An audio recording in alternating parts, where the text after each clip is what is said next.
sirain na natin yung kanyang kwan. Yung kanyang...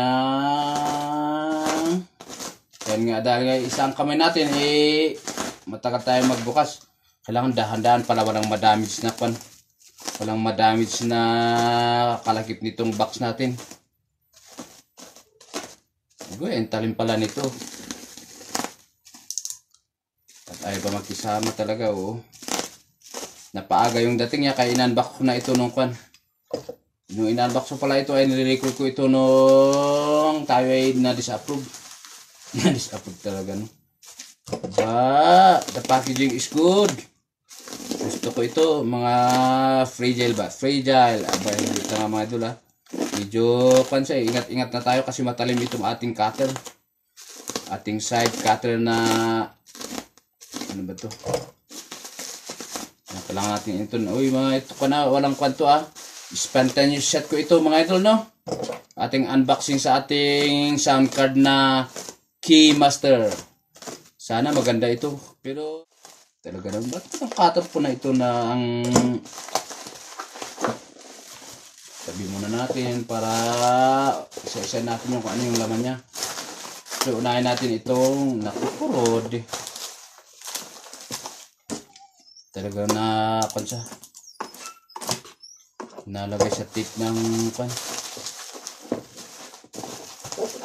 Ayan, ito yung lagayan ng kwan, condenser mic. Agoy! Para makapag naman, galaw naman tayo ng maigi. Ayun, ayun, yan, nabuksan. Yan, oyoy!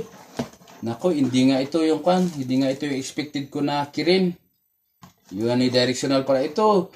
Unidirectional condenser microphone. Excellent. Nako, patay tayo nito. Ito, meron siyang strainer. Ay, ito na, ito yung usual na kwan lang ito eh. Parang palamuti sa kwan. Ay, tama. Kirin nga itong binigay. Akala ko iba. Ito yung unit ng condenser mic. Kirin. Kirin BM800 na XLR wired. XLR na kwan sa wired at saka kwan.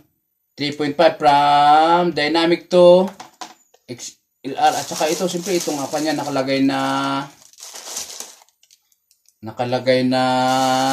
screen display, anong tawag dito? Ito yung nilalagay dahil hindi mas lalong malapit sa microphone. Saka itong kanilang Kirin, ito tama yung Kirin nga yung binigay. Kirin BM800. Ayan, ito yung microphone na mayroon siyang wire na dynamic from 3.5 to dynamic. Hindi, meron siyang user manual na nako, professional nga, in-check pa yung sulat. At saka meron siya, naku, wala yung XLR niya. Agirode. Wala siyang XLR. Ay, no ba yan? Hindi pala sinama yung XLR. Mga pan lang ito, mga pan ng mic. Itong holder, at saka yung kanyang gato, at saka yung microphone holder. Itong gamit niya, oh. At saka yung air. Yung air niya, ayan. Yan lang ang laman niya. Yung expected ko na XLR, ay hindi pala yata kasama yun eh. Hindi pala kasama yun. Pero yung kanilang kwan, ang kanilang sound card yata is kwan eh. Kasi tabi mo natin yan. Ito, ang kanyang mic is kwan. 3.5 yung kanyang wire. Pero naalala ko pala. Hindi pala kasama yung XLR na wire. Kailangan ka talaga magpagawa nun. Ayan, tabi muna natin. Yan, mamaya natin ito buting-tingin. Subukan natin itry, no? Sunod naman natin is, itago muna natin itong kanyang Kirin na condenser mic. Mabigat siya, magaan na kung no? Para siyang dynamic. Tabi muna natin ito, mga ito. Mamaya natin yung pakialaman. Buksan muna natin itong ating ano ba yan?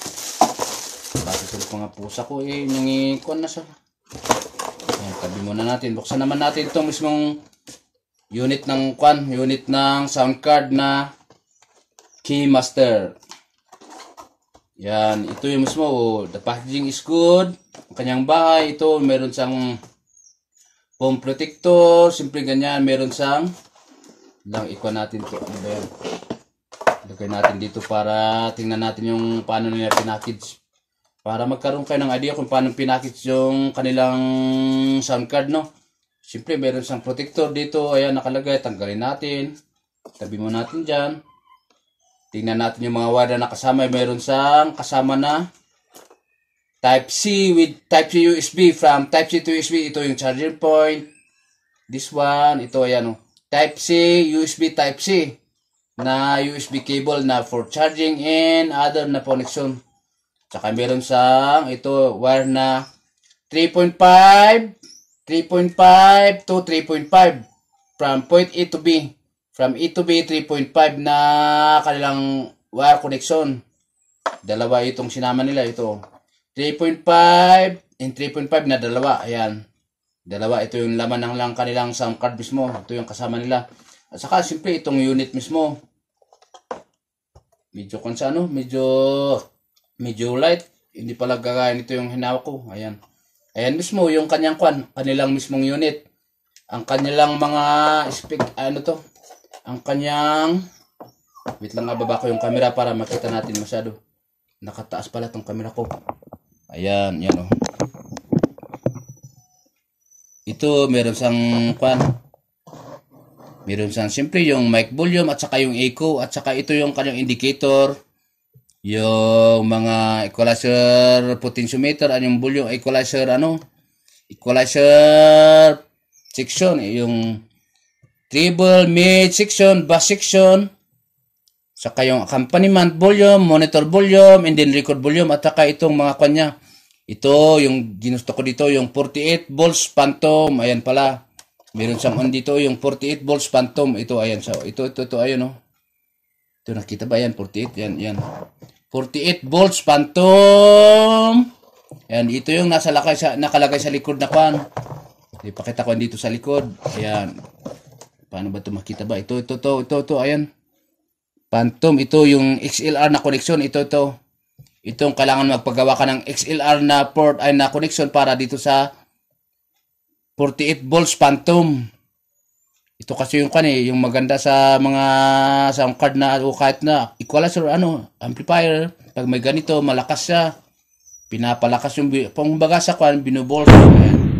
Saka yung kanyang mga connection is ito yung usual sa mga nilalagay sa sound card, yung kanyang dynamic, ano ba ito, hindi ko maipakita ng ayan, ang kanyang dynamic port, ang kanyang condenser 1 into, saka yung headset, yung monitor, saka yung label 1 into, ito yung live, live pala, hindi label pala, live 1, live 2, and then, at saka yung OTG PC line, ayun, ito yung Type-C.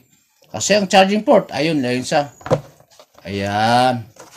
Ngayon naman, subukan natin i-try, i-charge muna natin sa